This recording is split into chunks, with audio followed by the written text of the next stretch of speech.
Rizwan sir के YouTube channel को subscribe करें और बेल आइकन को दबाना ना भूलें। ना भूलें। क्या आपने कभी सोचा है कि अगर हम खून की सिर्फ एक छोटी सी बूंद को माइक्रोस्कोप के नीचे रखकर देखें तो अंदर क्या दिखेगा? स्वागत है इस खास विश्लेषण में। आज हम मानव रक्त यानी ह्यूमन ब्लड की एक बहुत ही दिलचस्प और ऊर्जावान पड़ताल करने वाले हैं। खून की यह बूंद असल में किसी बहुत ही भीड़भाड़ वाले और व्यस्त महानगर से कम नहीं है। यह एक ऐसा तरल संयोजी ऊतक या कह लीजिए लिक्विड कनेक्टिव टिश्यू है जो हमारे शरीर के एक हिस्से को दूसरे हिस्से से जोड़कर रखता है। तो आइए आज की इस चर्चा में इस अद्भुत माइक्रोस्कोपिक महानगर की गलियों में चलते हैं और इसके हर एक रहस्य को बिल्कुल परत दर परत समझते हैं। चलिए शुरुआत एक बहुत ही हैरान कर देने वाले आंकड़े से करते हैं। क्या आप जानते हैं कि एक इंसान के शरीर के कुल वजन का लगभग 7% हिस्सा सिर्फ और सिर्फ रक्त होता है? बिल्कुल सही सुना आपने। इसका सीधा सा मतलब ये है कि एक औसत वयस्क शरीर के अंदर लगभग 5 से 6 लीटर का एक विशाल लिक्विड हाईवे लगातार बह रहा है। और ये हाईवे सिर्फ बहता ही नहीं है, बल्कि ये ऑक्सीजन, पोषक तत्वों और हार्मोन्स की डिलीवरी भी करता है। सच कहूं तो ये हमारे शरीर का सबसे बड़ा और सबसे ज़रूरी ट्रांसपोर्ट सिस्टम है। आज की इस चर्चा का रोडमैप बहुत ही शानदार होने वाला है। हम मानव रक्त के बेसिक परिचय से शुरू करेंगे, फिर प्लाज्मा की नदी में गोता लगाएंगे। इसके बाद हम आरबीसी की ऑक्सीजन फ्लीट, डब्ल्यूबीसी की पुलिस फोर्स और आखिर में शरीर के इमरजेंसी वर्कर्स यानी प्लेटलेट्स और ब्लड क्लॉटिंग के बारे में जानेंगे। तो आइए पहले पड़ाव से शुरू करते हैं, मानव रक्त का एक बुनियादी परिचय। विज्ञान की वो शाखा जिसमें रक्त, उसे बनाने वाले अंगों और उससे जुड़ी बीमारियों का अध्ययन किया जाता है, उसे हीमेटोलॉजी कहते हैं। अब आपको जानकर शायद थोड़ी हैरानी हो, लेकिन हमारे खून का जन्म हमारी हड्डियों के बीच मौजूद अस्थि मज्जा यानी बोन मैरो में होता है। और हाँ, रक्त का एक फिक्स्ड पीएच स्तर होता है जो कि 7.4 है।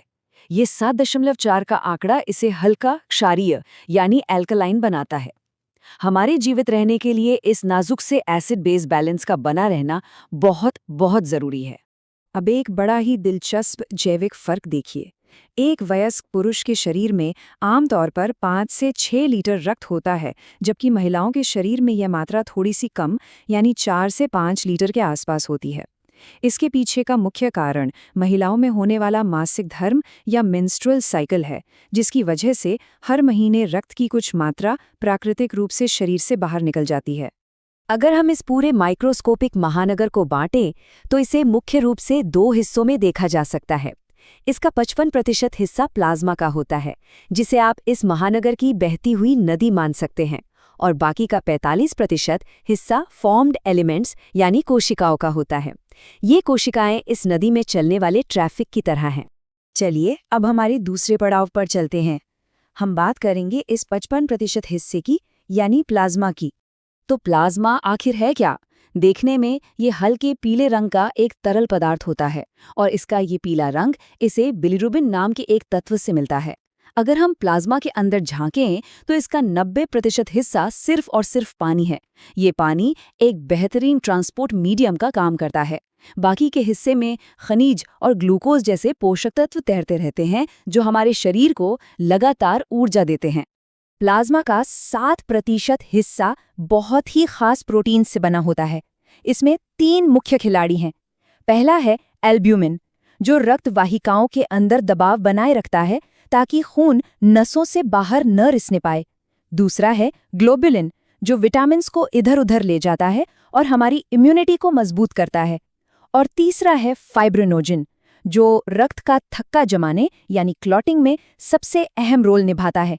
यहाँ एक बड़ी दिलचस्प बात बताऊं, अगर प्लाज्मा में से इस फाइब्रिनोजिन को निकाल दिया जाए तो जो तरल पदार्थ बचता है उसे विज्ञान की भाषा में सीरम कहा जाता है। अब बात करते हैं बचे हुए 45% हिस्से की यानी कोशिकाओं की। ये टेबल एक तरह से मेडिकल मास्टर क्लास है। लाल रक्त कणिकाओं को एरिथ्रोसाइट्स कहते हैं। ये 120 दिन जीती हैं और ऑक्सीजन पहुंचाती हैं। श्वेत रक्त कणिकाओं को ल्यूकोसाइट्स कहा जाता है। इनका जीवन काल बहुत छोटा होता है, सिर्फ 2 से 4 दिन, और ये हमारी इम्यूनिटी संभालती हैं। और अंत में आती है प्लेटलेट्स, जिन्हें थ्रोम्बोसाइट्स कहते हैं।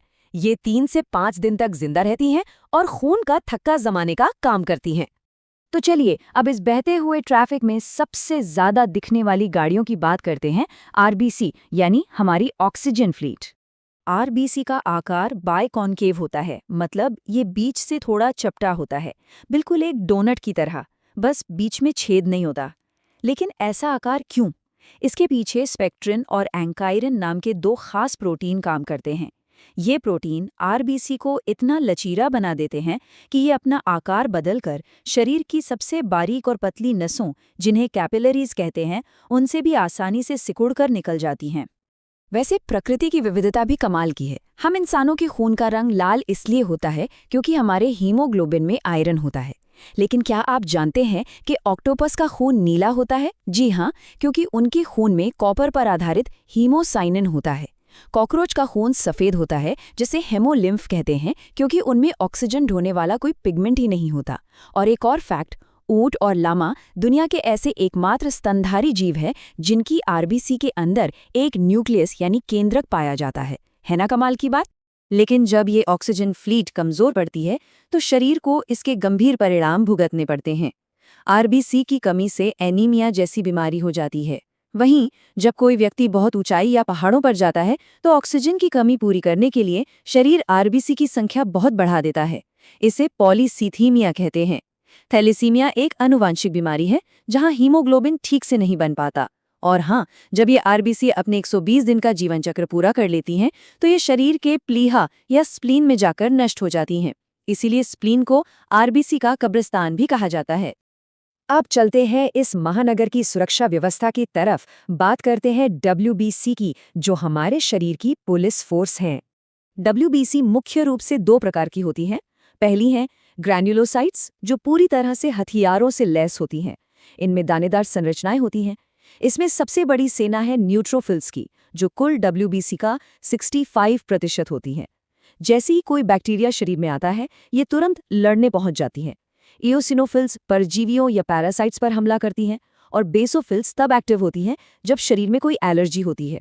आपको पता है, डॉक्टर अक्सर ब्लड रिपोर्ट में इन्हीं विशेष कोशिकाओं का स्तर देखकर पता लगा लेते हैं कि शरीर पर बैक्टीरिया का हमला हुआ है या किसी एलर्जी का।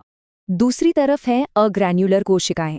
इसमें मोनोसाइट सबसे बड़े आकार की कोशिकाएं होती हैं। ये हेवी क्लीनअप क्रू की तरह हैं, जो घाव भरने और भारी कचरे को साफ करने का काम करती हैं। जब ये ऊतकों में गहराई तक जाती हैं तो इन्हें मैक्रोफेज भी कहा जाता है। दूसरी ओर लिम्फोसाइट्स सबसे छोटी होती हैं, लेकिन इन्हें आप शरीर की एलीट कमांडो फोर्स समझ सकते हैं।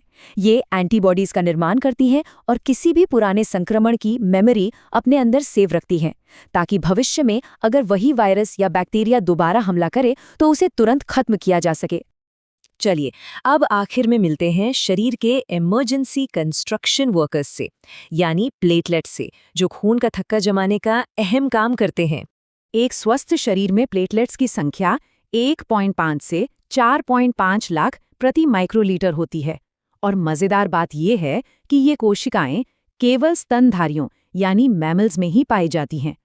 इनकी असली अहमियत हमें तब समझ में आती है जब डेंगू बुखार जैसी कोई बीमारी शरीर पर हमला करती है।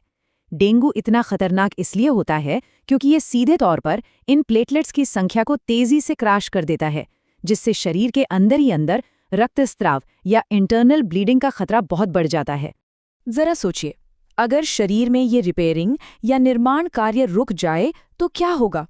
हीमोफीलिया नाम की एक आनुवांशिक बीमारी में बिल्कुल ऐसा ही होता है। इसमें शरीर के बाहर बहता हुआ खून जमता ही नहीं है।